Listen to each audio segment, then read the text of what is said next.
네, 오늘 우리가 함께 은혜 받을 말씀은 호세아서 6장 1절로 3절 그리고 11장 1절에서 11절 주 본문은 11장입니다. 잠깐 제가 봉독해 드리도록 하겠습니다.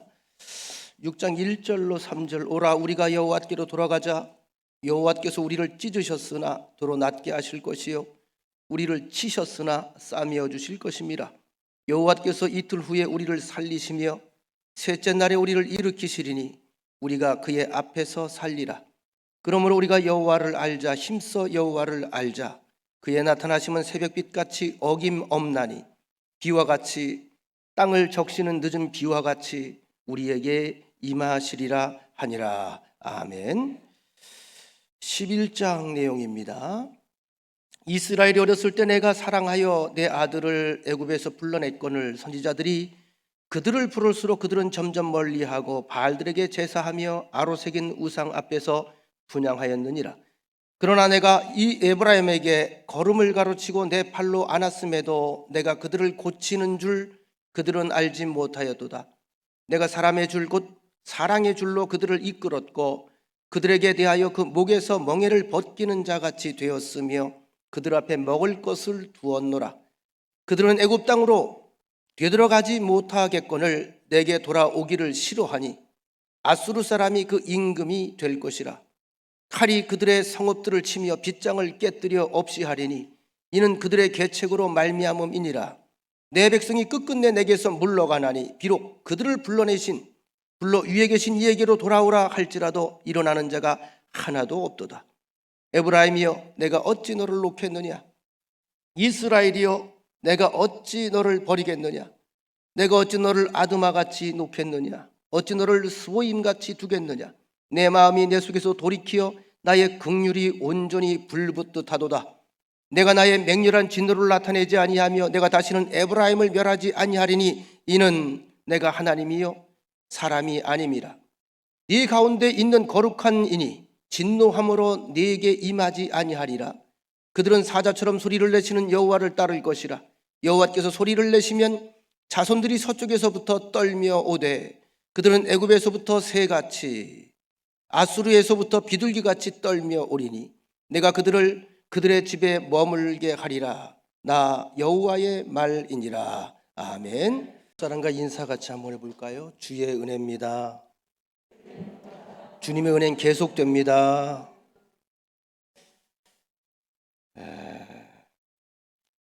성경 속의 이야기를 우리가 살펴보면 하나님께서 하나님의 가장 기대감을 가지고 이 땅에 존재했던 첫 번째 사람 아담 그리고 하와 두 사람이 하나님의 말씀을 거역하고 범죄한 이후에 줄곧 그때부터 지금까지 우리에게 한결같이 초지일관 묻는 질문이 있습니다. 오늘 이 시간에도 하나님께서 그 질문을 하실 것 같은데요. 내가 지금 어디 있느냐 하는 질문입니다. 범죄한 아담이 평소와 다른 행동을 하기 시작했고 없던 두려움이 생겼고 또 왠지 꺼리낌한 그런 마음, 양심의 가책 이런 것 때문에 안절부절하고 있을 때에 하나님께서 그에게 찾아오셔서 하신 첫 번째 말씀이 뭐죠? 아담아 네가 어디 있느냐. 아담아 네가 어디 있느냐. Where are you? Where are you? 네가 어디 있느냐. 자, 이때에 아담이 대답합니다. 제가 무서워서 여기 숨었습니다. 너 어디 있니? 나 여기 있어요. 이 얘기 같거든요. 근데 사실은 이 질문의 본질은 네가 지금 어디에 있느냐가 아니에요. 그죠? 네가 어디에 있느냐. 어떤 질문이죠? 네가 사회적으로 어떤 신분이냐. 물질을 얼마나 벌었느냐. 얼마나 세상적으로 출세했느냐. 아니면 성공했느냐. 아니면 부귀영화를 얻었느냐. 얼마나 많은 것을 알고 있느냐. 이런 질문, 이런 유의 질문이 아니고요. 너 왜 그렇게 됐느냐 하는 거거든. 너 이전엔 그러지 않았잖아. 왜 갑자기 날 무서워하냐? 나를 왜 피하냐? 왜 그러고 숨어있냐? 네가 숨을 만한 인생이 아닌데 어쩌다 그런 처지가 됐느냐? 다시 말하면 하나님과의 관계성을 다시 한번 확인시켜주는 질문이에요. 너 나랑 그런 사이가 아니었잖아. 왜 지금 그러고 있지? 너 이상하다? 안 하던 짓거리를 하고 있냐? 자, 오늘 이 하나님 우리에게 똑같은 질문을 합니다. 오늘 우리가 확인했던 호세아라고 하는 말씀도 마찬가지고 성경의 66권이 다 똑같은 말씀이 반복되게 들려지고 있습니다. 네가 지금 어디 있느냐입니다. 국가는 국가적으로 너희가 지금 어디 있느냐, 왕은 왕에게 네가 지금 어디 있느냐, 이겁니다. 시대별로 묻습니다. 네가 지금 어디 있느냐. 얘기는 하나님 앞에서 어디에 있느냐 하는 얘기입니다. 우리가 읽은 호세아는 선지자죠. 분열왕국 시대에 남쪽 유다와 북이스라엘이 나눠져 있었는데 북이스라엘에서 활동하던 선지자인데 북이스라엘에 19명의 왕이 등장을 하거든요. 19명의 왕이 등장하는데 그 가운데 다 물론 선한 왕이 한 명도 없었어요. 북이스라엘은 선한 왕이 한 명도 없었어요. 근데 그 중에도 또 아주 도악한 왕들이 있었어. 여러분 아시는, 언뜻 떠올리면 북이스라엘의 아주 사악한 왕 가운데 하나가 누구죠? 아합. 그에 못지않은 또 왕이 있었습니다. 여로보암 2세라고 하는 왕이에요. 그땐 국군이 기울어서 아수르에 의해서 멸망 직전에 있던 그러한 위험천만한 시기입니다. 바로 그때 활동했던 선지자가 바로 호세아서인데 이 호세아가 활동했던 시기에 성경에 보면 아모스라고 하는 선지자도 활동을 했고요. 여러분 유명한 사람 있죠. 요나가 이 시대에 활동한 사람이에요. 자, 하나님을 향한 모든 예배 행위는 있어요. 그런데 형식에 그쳐버리고 말아요. 이상하죠? 여러분 종교가 무너지면요 자연적으로 따라 나오는 게 있습니다. 도덕이 무너집니다. 윤리가 무너집니다. 결국은 종교와의 싸움이에요. 제가 듣기로는 지금 미국에서는 이미 이런 종교에 대한 법들이 통과가 돼서 예수 그리스도의 이름으로 공적인 자리에서 기도를 못하게 되어 있습니다. 교회에서는 가능하지만 공적인 행사에서 예수 그리스도의 이름으로 기도를 못한다는 거예요. 그럼 뭐예요? 하늘에 계신 여러 신들의 이름으로. 그런 시대가 도래하고 말았다는 거죠. 이제 보세요. 이제 도덕적으로 윤리적으로 무너지기 시작하는 거예요. 자, 모든 하나님을 향한 이 관계가 정상화되지 아니하고 형식에 그쳐버리고 말 때 그 안엔 생명이 일단 없습니다. 도덕과 윤리가 무너집니다. 이 얘기는 뭐죠? 나라의 기준이 무너지기 시작했다는 이야기죠. 권력자들은 관심이 있을까요? 아니에요. 자기 배불리게 급급합니다. 거기다 백성들은 질서가 없으니까 우왕좌왕할 수밖에 없습니다. 다시 말하면 사사시대가 도래하는 거예요. 왕이 있으나 왕이 없는 거예요. 영적 암흑기입니다. 바로 이 시대에 하나님께서 호세아를 통해서 들려주시고자 했던 말씀은 한 가지죠. 한 가지. 6장에 보면 지금 우리가 1절부터 3절까지 읽었는데 세 가지로 요약을 할 수 있어요. 하나는 돌아오라. 제발 돌아와라. 정신 차려라. 내 앞에 바로 서라. 두 번째, 돌아오면 회복된다. 이겁니다. 돌아오면 회복된다. 다시 내 사랑 안에 거한다. 다시 내 은혜 가운데 살아갈 수 있다. 세 번째, 지금의 이 모든 비극, 국가적인 이 난맥, 어려운 운명은 하나님을 멀리한 데서부터 비롯된 것이다. 원인점을 우리에게 알려줍니다.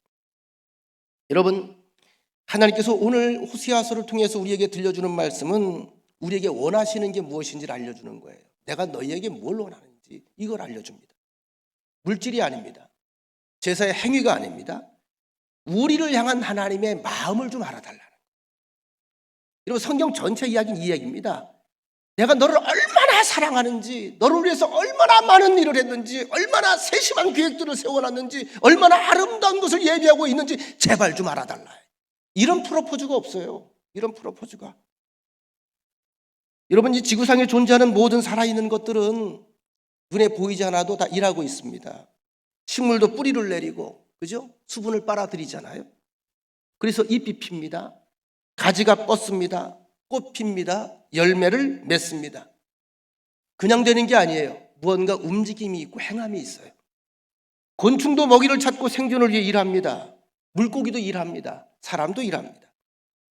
예수님도 말씀하시기를 내 아버지께서 일하시니 나도 일한다 말씀하셨고, 사도 바울도 데살로니가전서 2장 9절에 보면 내가 주의 일을 위하여 밤낮으로 일했다. 다시 말씀드리거니 호세아 선지자는 북이스라엘의 멸망을 향해서 치달을 때에 목숨을 걸고 그들에게 하나님의 안타까운 심정을 대변했던 그런 사람입니다. 호세아는 참 딱한 사람이에요. 제가 볼 때 인간적으로는 아주 불운한 사람입니다. 결혼도 지 맘에 드는 여자하고 결혼하지 않았어요. 하나님이 중매를 하셨단 말이에요. 그 중매한 여인의 이름이 뭔지 아시죠? 고멜이야, 고멜. 근데 그 고멜이란 여자가 좀 심하게 얘기하면 아주 그 전문 뭐라 그래야 됩니까 이게? 창녀와 같은, 이렇게 비유해도 될런지 모르겠어요. 창녀와 같은 존재. 너무나 밝혀. 집안에 머물러 있는 걸 싫어해. 온몸이 다 바람기로 무장되어 있는 여자예요. 그래서 아이를 낳는데 하나 둘 셋 낳는데 호세아의 아이가 하나도 없어. 하나님의 일을 하느라고 호세아가 나갔다 오면 그새 배가 불러. 또 나갔다 오면 둘째도 그때 불러 있어. 나갔다 오면 셋째도 그때 불러 있어. 하나도 호세하고 상관이 없는 아이들이야. 하나님께서 하필 그런 여자와 결혼하게 하셨어요. 그리고 마지막에 호세아서가 어떻게 끝납니까? 다시 그 여인을 사랑하고 다시 그 여인을 받아들이라, 이 명령으로 끝나요. 여러분, 이 말씀대로 살았던 호세아는 얼마나 힘에 겨웠을까? 얼마나 많은 눈물을 흘렸을까? 하나님께서는 호세아에게 하나님의 마음이 어떤지를 느끼게 해주고 싶었던 거예요. 여기서 고멜이라고 하는 여인은 영적으로 이스라엘 백성들입니다. 틈만 나면 한 대를 팔고, 틈만 나면 내빼고, 틈만 나면 다른 데 가고, 간음하고, 틈만 나면 우상을 숭배하고, 가슴이 천갈래 만갈래 찢어진 하나님의 마음. 그래서 호세아는 더 눈물이 많았지 않았을까 하는 생각을 가지게 됩니다. 그 호세아가 지금 이렇게 호소하는 거예요. 하나님께서 우리 이스라엘 백성들을 위해서 살리기 위해서, 다시 구원시키기 위해서 어떻게 일을 하셨고 어떤 일을 지금도 하고 계시는지 제발 좀 이것 좀 알아라. 힘써 여호와 하나님을 알자, 이겁니다. 이게 본문의 제목이에요. 따라합시다. 힘써 하나님을 알자. 하나님이 제일 기뻐하는 게 뭔지 아세요? 여러분이 우리가 하나님을 알아주는 거예요. 눈을 뜨셨으면 좋겠어. 하나님을 알아주는 거예요. 하나님의 마음을 알아주는 거예요. 성경 전체가 그 얘기잖아요. 뭐 이렇게 말씀이 많으셨겠어요? 왜 이 많은 사건들을 우리가 소개했겠어요? 내 속마음을 좀 알아달라는 겁니다. 그러면 우리를 위해서 어떤 일을 하셨느냐? 11장 1절에 보니까 이스라엘이 어렸을 때에 내가 사랑하여 내 아들을 애굽에서 불러냈거늘. 우리를 불러내셨어요. 그리고 자녀를 삼아 주셨어요. 11장 1절에 있는 이 말씀을 이해하려면 출애굽기를 펴야 되겠죠. 요셉이 애굽의 총리 대신으로 있을 때 그 땅에 기근이 들어요. 야곱과 그래서 그의 일가 친척들 70명이 가나안에서 애굽으로 요셉을 따라서 이주를 합니다. 고센 땅에서 머무르게 돼요. 그 당시 고센 땅은 제법 비옥한 땅이었습니다. 바로 왕이 요셉을 위해서 특혜를 준 거죠. 그 당시 애굽에 살고 있던 이스라엘 사람들, 우리가 공부를 했습니다만 약 한 200만 명 정도까지 불어났어요. 4세기에 걸쳐서 말없이 하나님께서 일을 하신 거고, 말없이 하나님께서 약속을 이행하신 것입니다. 중요한 것은 숫자는 많이 늘어났는데 저들은 아직 어린아이 같았다는 거예요.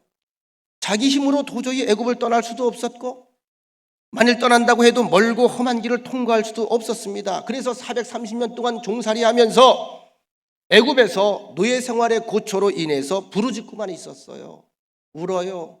얻어맞아요. 인권 유린당해요.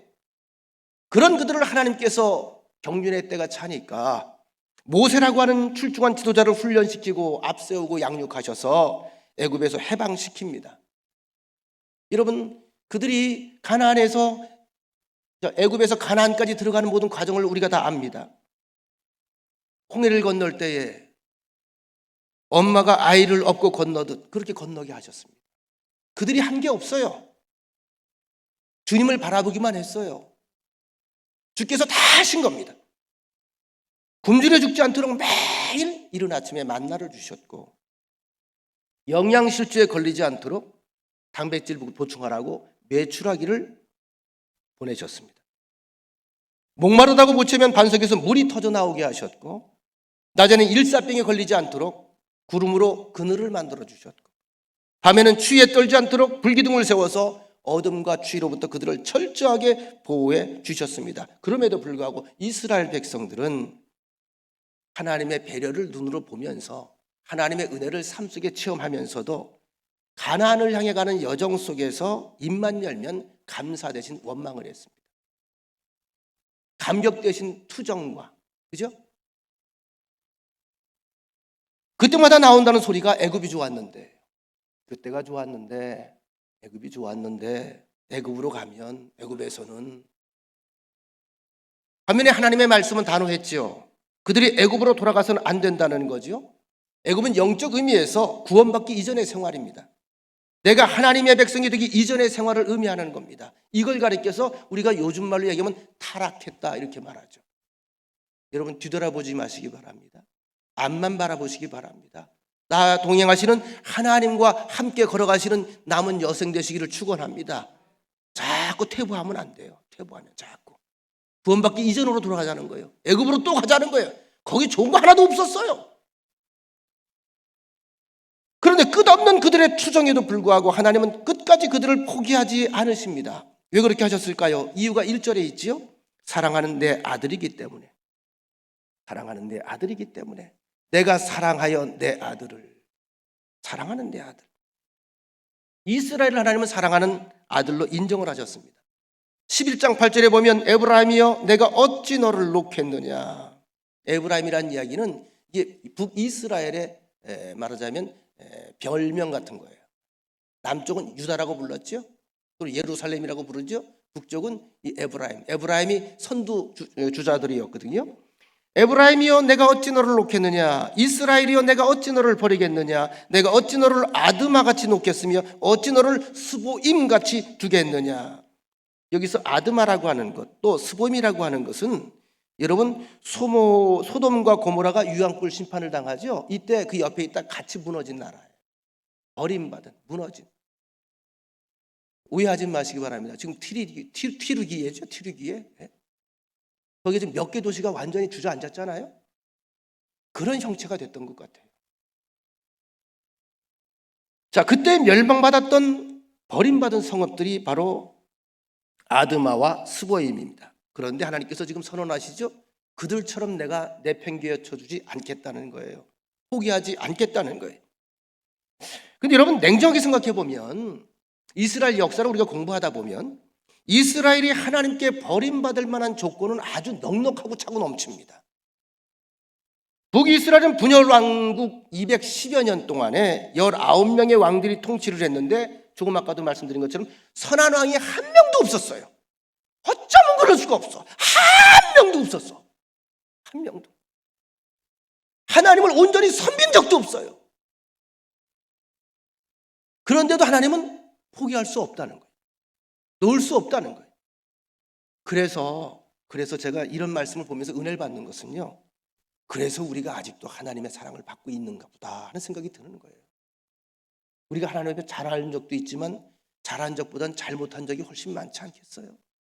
하루 24시간 살아가면서 내 마음에 얼마나 하나님을 품고 살아갑니까?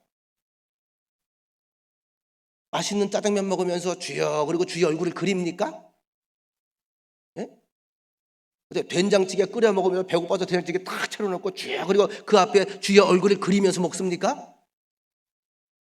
정신없이 먹죠. 정신없이 먹죠. 하나님의 우리를 향한 일방적인 사랑, 이 사랑의 관계는 신약 시대에도 계속 이어지고 있습니다.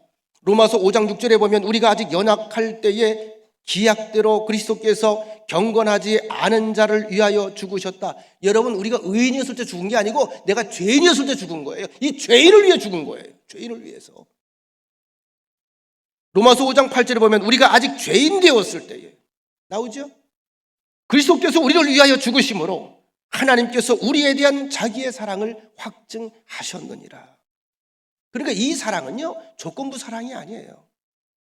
정말 왜 사랑해 줬는지 몰라요. 우리는 가서 묻고 싶어요. 내가 도대체 뭐길래, 이까짓 게 뭐길래 이처럼 사랑하십니까? 한결같이 사랑합니까? 출애굽기 4장 22절에 보면 하나님께서 모세를 바로에게 보내시면서 지시하신 말씀이 나옵니다. 너는 바로에게 이르기를 여호와의 말씀에 이스라엘은 내 아들 내 장자라. 이렇게 알려주라고 그랬어요. 이스라엘은 내 아들 내 장자다. 내 아들 가운데도 최고 첫 번째 큰 아들이다. 23절 내가 네게 이르기를 내 아들을 보내주어 나를 섬기게 하라. 내 아들 내놔라 이 얘기입니다. 쉽게 말하면 얘 내 아들이니까 자유롭게 내놔서 나와 함께 살도록 내버려 둬라. 풀어줘라. 묶어놓지 말아라. 그럼 이스라엘이 왜 장자죠? 그것은 세계 열방 가운데 이스라엘을 맨 처음에 선택하셨기 때문이고 세계 민족 가운데 맨 먼저 믿음의 조상으로 아브라함을 선택하셨기 때문이고 그 후손을 하나님의 백성으로 선택하셨기 때문입니다. 여러분 아시는 것처럼 출애굽기의 전체 주제가 뭐죠? 거룩한 백성. 그 거룩한 백성이라는 의미가 뭘까요? 이는 내 아들이란 뜻입니다. 이건 내 소유의 아들이다. 내 소유이다. 자, 하나님의 영역은 뭐죠? 거룩한 영역입니다. 여러분, 이스라엘 백성들이 가나안 땅에 들어가서 나라를 세우고 왕을 세우고 그러다가 우상 숭배로 죄를 짓고 하나님을 배신합니다. 그런데도요, 죄송스러운 것은 그 배은망덕한, 죄송합니다, 옛말에 그런 얘기가 있었던 것 같아. 호로자식 같은 놈. 호로자식. 그런데 내 아들이라고 부르는 것을 한 번도 중단하지 않으셨어요. 한 번도, 지금까지. 그래서 하나님은 한 번 아들은 영원한 아들이야. 그 영역에 우리가 부름받았다고 하는 것이 얼마나 큰 축복인지 모릅니다. 제 호적 등본의 아버님은 이자, 세자, 임자, 우리 아버님 성함입니다. 어머님은 아주 흔한 이름이에요. 박자, 영자, 숙자예요. 우린 3남매예요. 제겐 남동생 하나, 여동생 하나 있어요. 물론 다 목회를 하고 있습니다만 지금까지 3남매가 자라오면서 이 나이 때까지 부모 마음을 기쁘게 한 적도 있었겠지만 아프게 한 적이 더 많았죠. 우리 때는 매일 주로 나가서 노는 시대였기 때문에 싸움을 참 많이 하고 산 것 같아요. 싸움, 친구들하고. 아버지를 망신시킬 때도 있었습니다. 아버지 목회 내가 방해가 될 때도 있었어요. 왜? 남의 거 훔쳐먹었으니까. 제가 이미 다 고백했죠, 여러분들에게. 친구 꼬임에 따라서 과수원 가서 서리도 많이 해먹었어요, 어릴 때. 참 먹을 게 먹거리가 없던 시절이죠. 그때는 동네에 무슨 잔치 한번 나면요, 애들이 다 이러고 가가지고서 다 그 부엌 주변에서 왔다 갔다 하면서 거기서 부침개나 뭐 하나 주면 그거 하나 얻어먹는 게 낚시였어요. 참 찢어지게 가난한 그런 시절입니다. 제가 6학년 때는 가출 경험도 있는 사람이야. 나 무서운 사람이에요. 가출 경험도 있어요. 우리 어머님 주머니에 있던 비상금 얼마 훔쳐가지고 제가 가출했어요. 서울까지 갔다 왔어요. 잘했다는 게 아닙니다. 그런데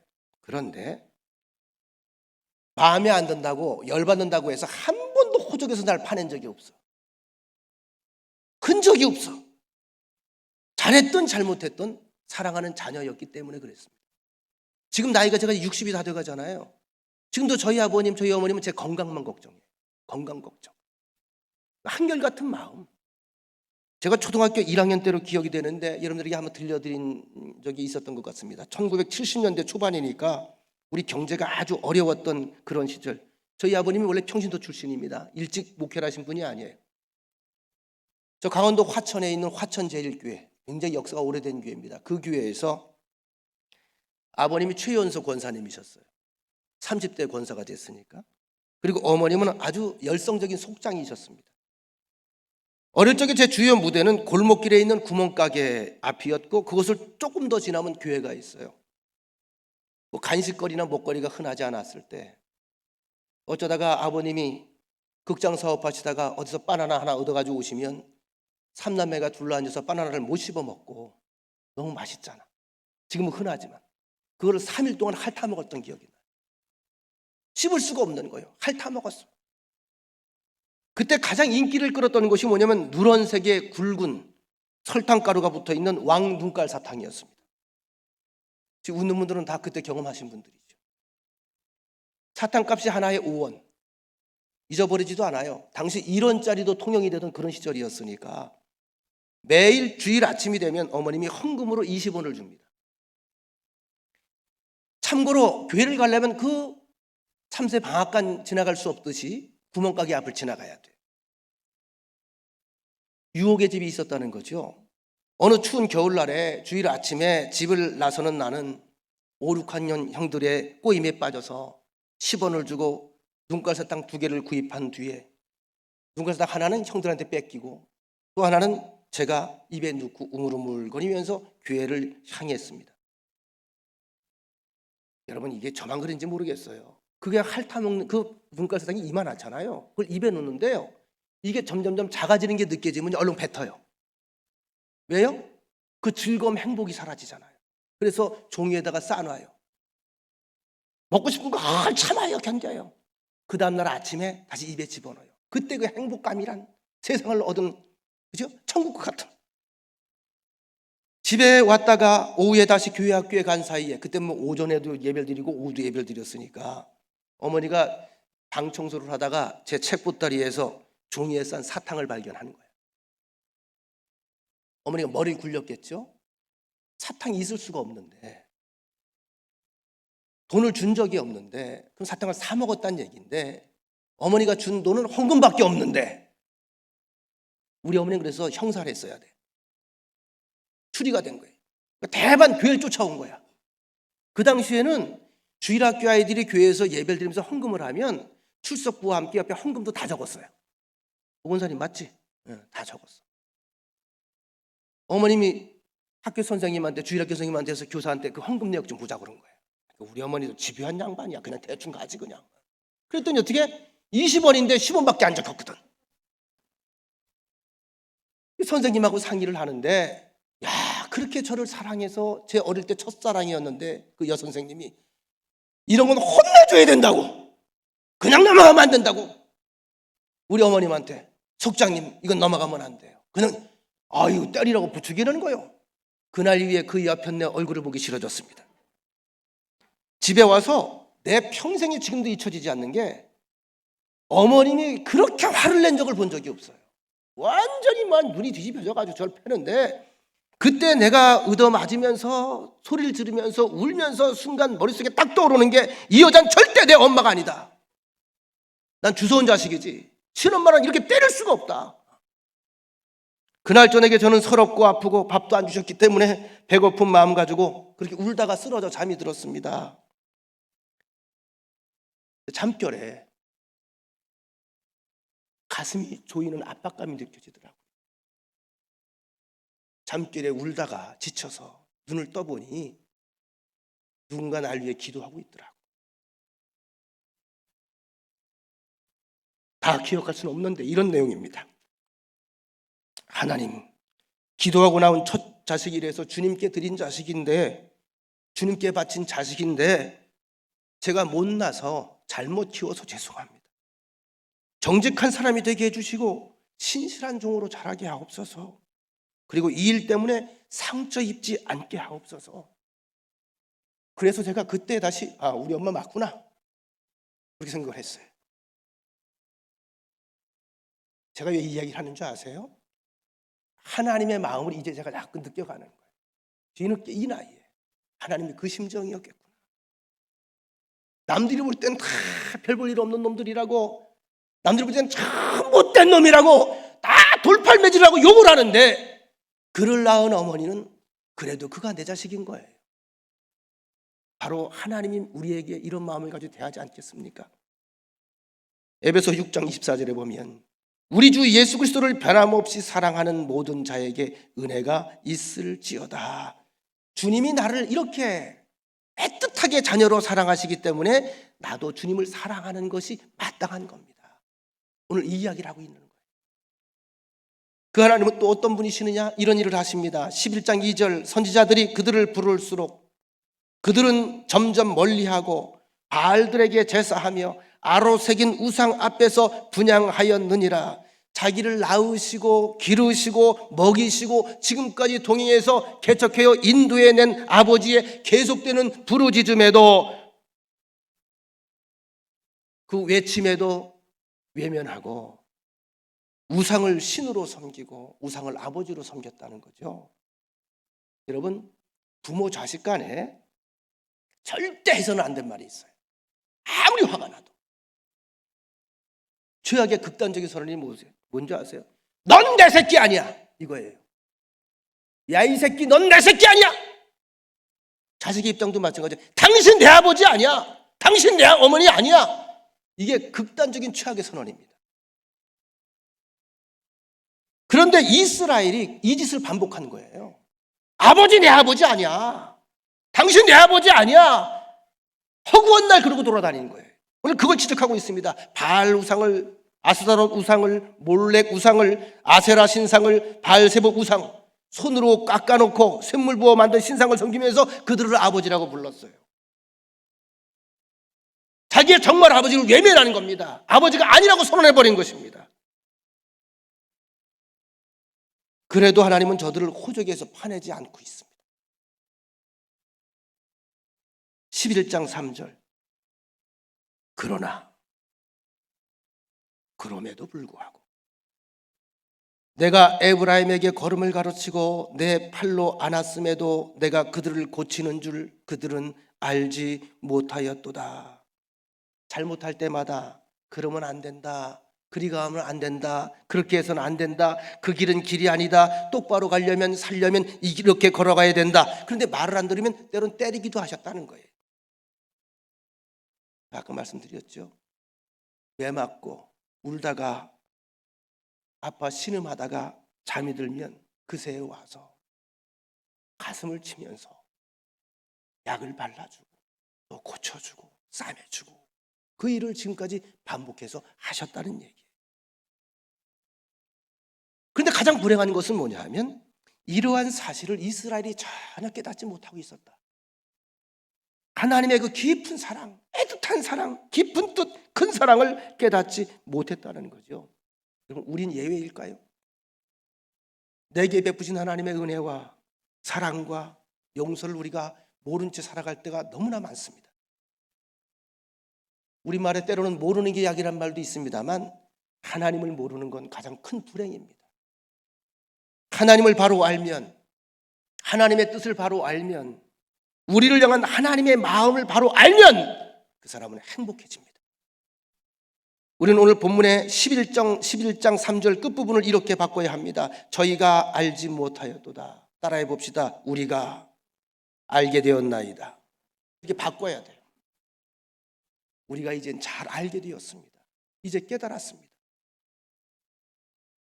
뭐 자주 있는 일은 아니지만 제가 가끔 이제 우리 재정부가 요즘에 식사들을 같이 하니까 상관이 없는데 코로나 시대 때에 제가 가끔 라면을 끓여줬어요.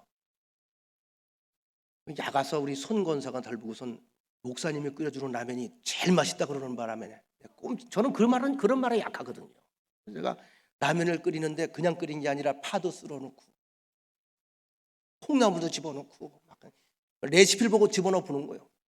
그래서 이제 끓기 전에 와서 먹으라고. 사람이 하나더라고요. 예전에 몰랐는데 제가 요리를 해보니까 끓기 전에 와서 제일 맛있을 때 먹어줘야 돼.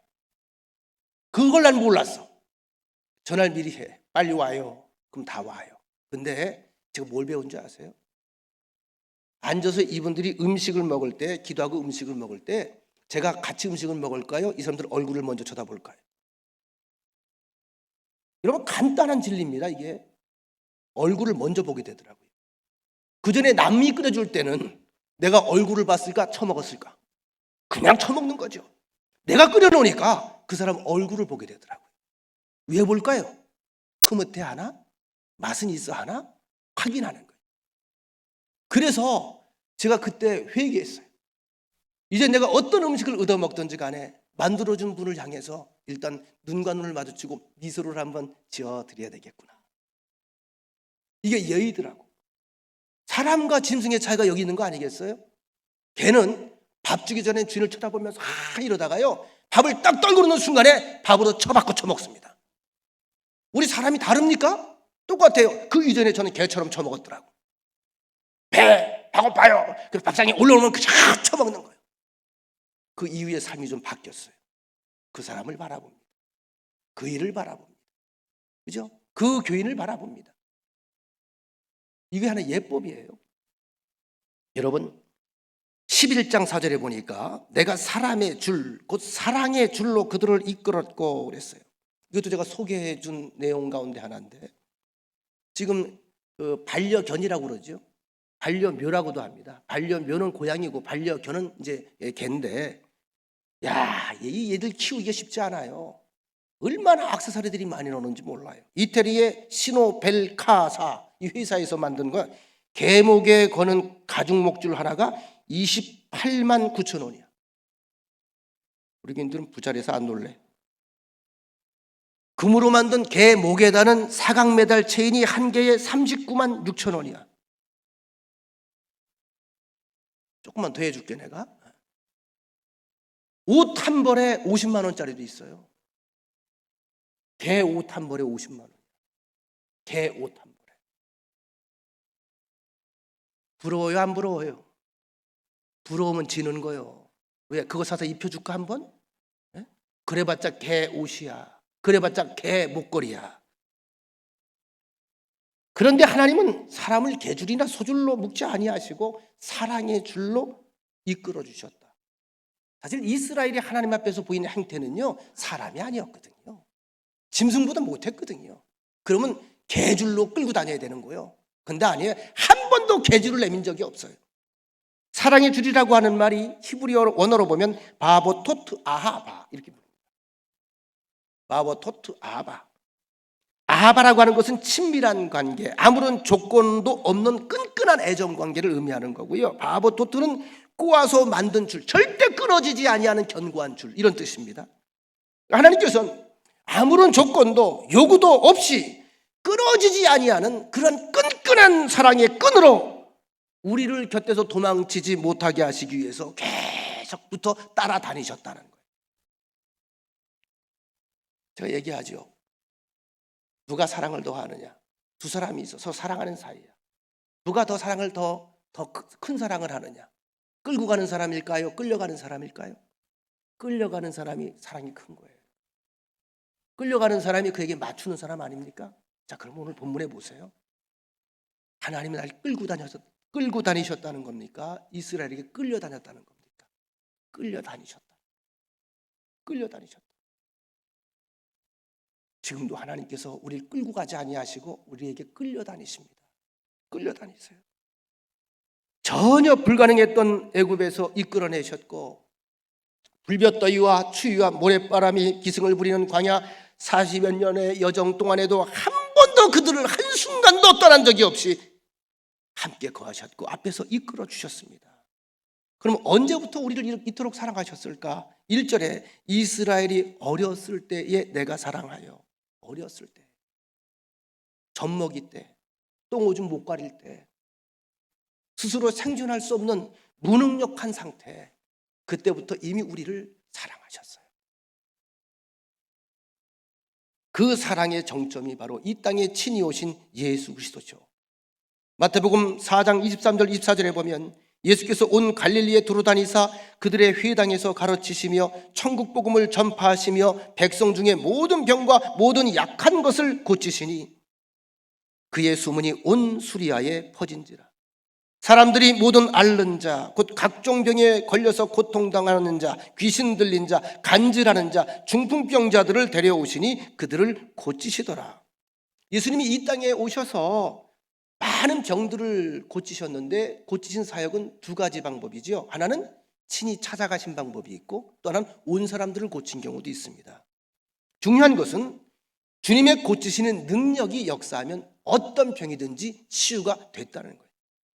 오늘 그 역사가 여러분들의 심령에, 여러분들의 가정에, 여러분들의 삶 속에서 일어나게 되기를 간절히 축원합니다. 여러분, 현대의학은 전문화되고 세분화되고 있죠. 그래서 의사도 전문의라고 불러요. 그냥 의사라고 부르질 않고요. 해당 과의 전문 의사라는 거예요. 전공자라는 거예요. 이비인후과 가면 귀, 코, 입만 봅니다. 치과는 이만 봅니다. 안과는 눈만 봅니다. 소아과는 어린아이들을 대상으로 합니다. 그런데 예수님은 영혼도 고치십니다. 정신도 고치십니다. 육체도 고치십니다. 귀신도 내쫓고 고통도 고치시고 아픔도 고치십니다.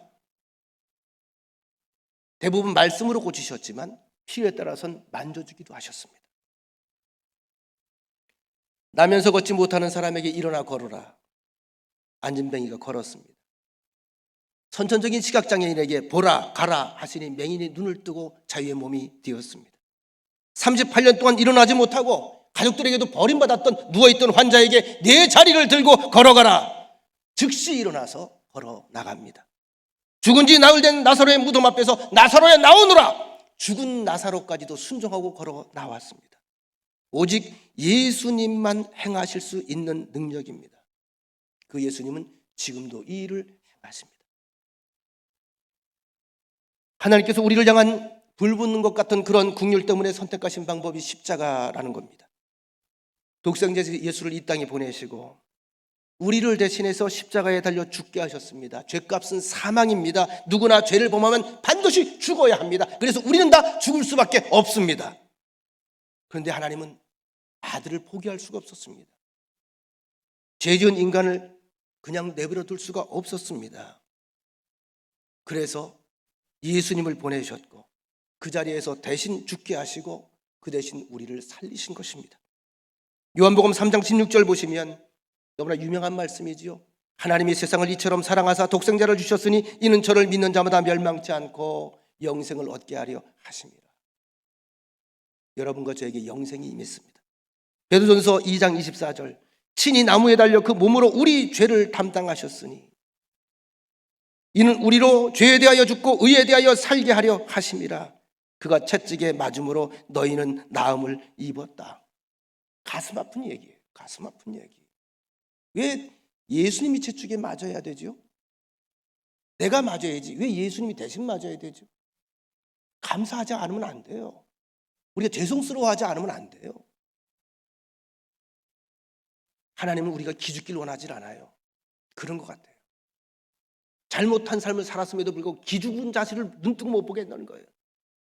매는 내가 맞을 테니 옥살이는 내가 할 테니 죄값은 내가 치를 테니 내가 대신 죽을 테니 너는 기피고 그리고 살아가라. 오늘 본문의 9절 하반절을 보면 11장 나는 네 가운데 있는 거룩한 진노함으로 내게 임하지 아니하리라. 말씀의 결론입니다. 이 한 구절 속에 세 가지 놀라운 진리가 발견이 됩니다. 먼저 첫 번째는 나는 네 가운데 거한다는 것.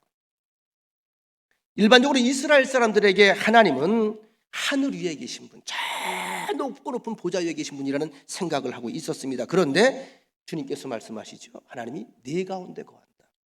곧 하나님의 성육신 사건을 의미합니다. 하나님이 이 땅에 사람의 몸을 입고 오신 예수님의 사건. 요한복음 1장 14절 말씀이 육신이 되어 우리 가운데 거하시며 이게 성육신 사건. 말씀이 육신이 되어 우리 가운데 거하시며 하나님이 우리 가운데 지금 거하고 계시다는 거죠.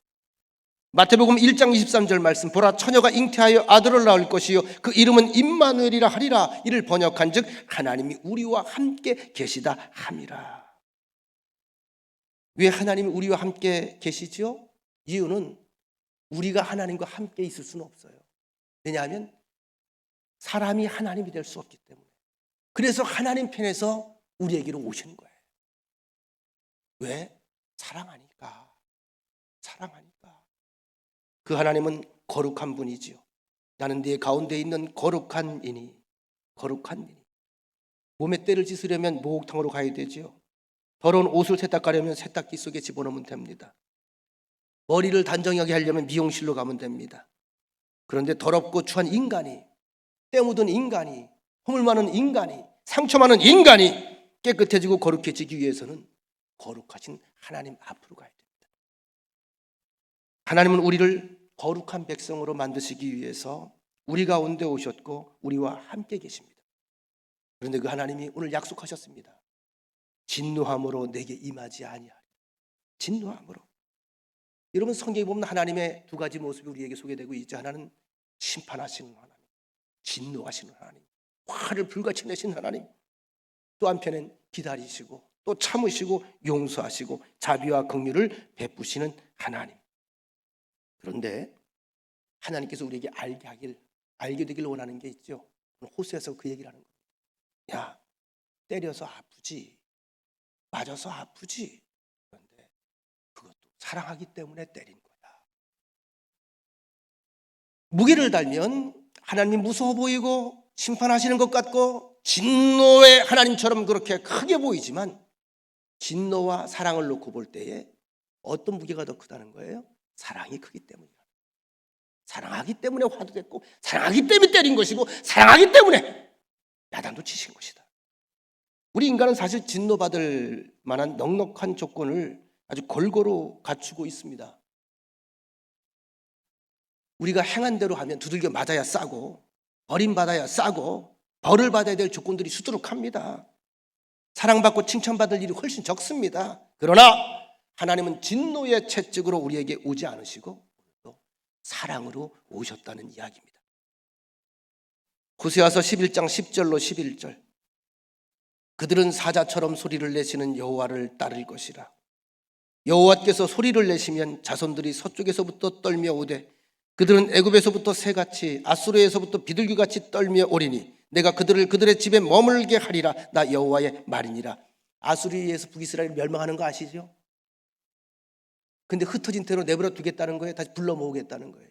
다시 불러 모으겠다는 거예요. 그날에 그들이 떨며 내 앞에 다시 불러 모을 때 오게 될 것이다. 다시 말하면 소망을 그들에게 들려주는 거예요. 왜 이런 예언을 들려주셨을까요? 이런 심정이에요, 아버지가. 여러분, 자녀에게 무슨 말을 할 때 아이들이 한 번에 다 착착착 알아듣습니까? 못 알아먹습니까?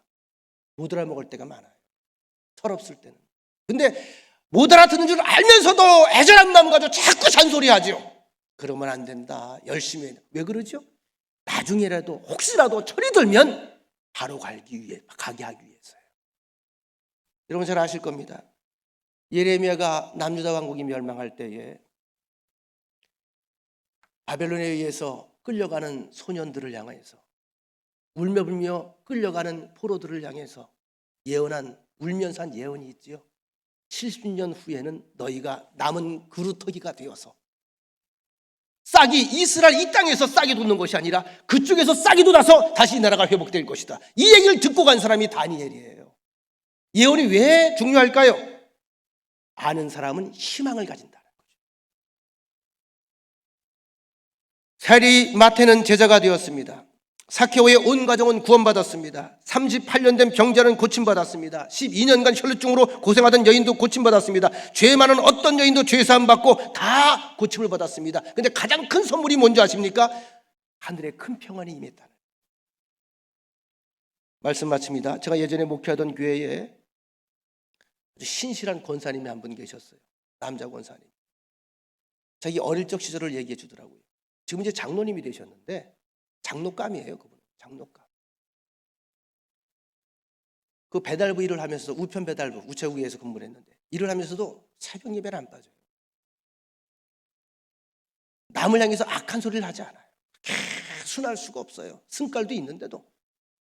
그분이 들려준 얘기입니다. 어릴 때 본인만 교회를 다녔대요. 근데 아버지가 너무 극구 반대해서 교회만 갔다 두드러 팼대. 교회 가지 말라고, 집안 망한다고.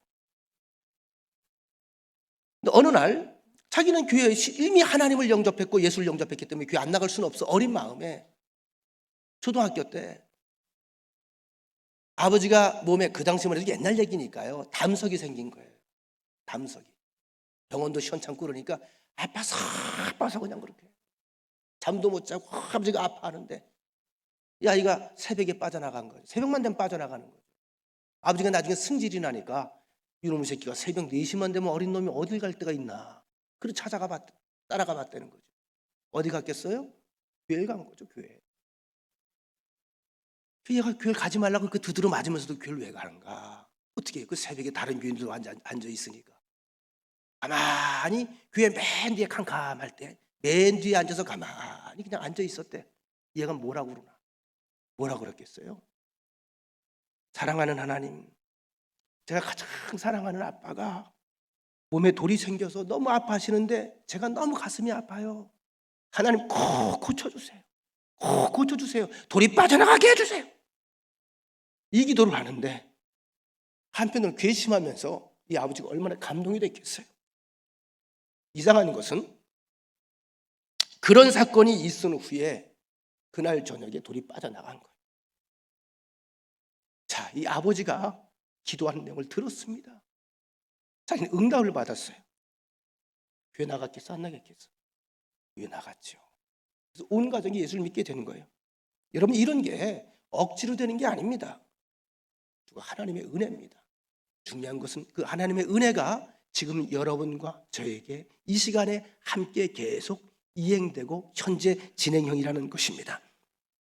믿음 있는 씨앗을 통해서 하나님은 일하시기를 원하신다. 요한복음 6장 44절, 주님은 나를 보내신 아버지께서 이끌지 아니하시면 아무라도 내게 올 수 없으니 오는 그를 내가 마지막 날에 살리리라. 나를 만드시고 낳아주시고 그리고 지금까지 은혜 가운데 보살펴 주신 하나님께 온전히 돌아오기를 간절히 축원합니다. 나를 자녀 삼으시고 버리지 아니하시는 하나님, 어제나 오늘이나 한결같이 기다리시는 아버지 하나님의 품으로 돌아올 때에 그곳에서 회복이 시작되고 기적이 시작되고 새 길이 열리게 되는 줄로 믿습니다. 기도하겠습니다. 하나님, 저희들을 붙잡고 놓지 않아 주셔서 감사합니다. 참 싹이 노란 그런 모습들이 많이 있는데도 주께서 피를 다 흘리시면서 우리를 건져주셔서 감사합니다. 오늘 말씀을 통해 우리가 하나님의 음성을 다시 한번 듣습니다. 너는 나의 아들이며 나의 딸이다. 너는 나의 전부이다. 이 하나님의 사랑하는 마음에 믿음으로 온전히 반응하고 응답하여 이 땅에서 하나님을 흐뭇하게 기쁘게 해드릴 줄 아는 넉넉한 마음과 그런 믿음과 그런 영성을 가지고 주어진 사명 잘 감당해낼 수 있도록 주여 붙들어 주옵소서. 예수님의 이름으로 기도합니다. 아멘.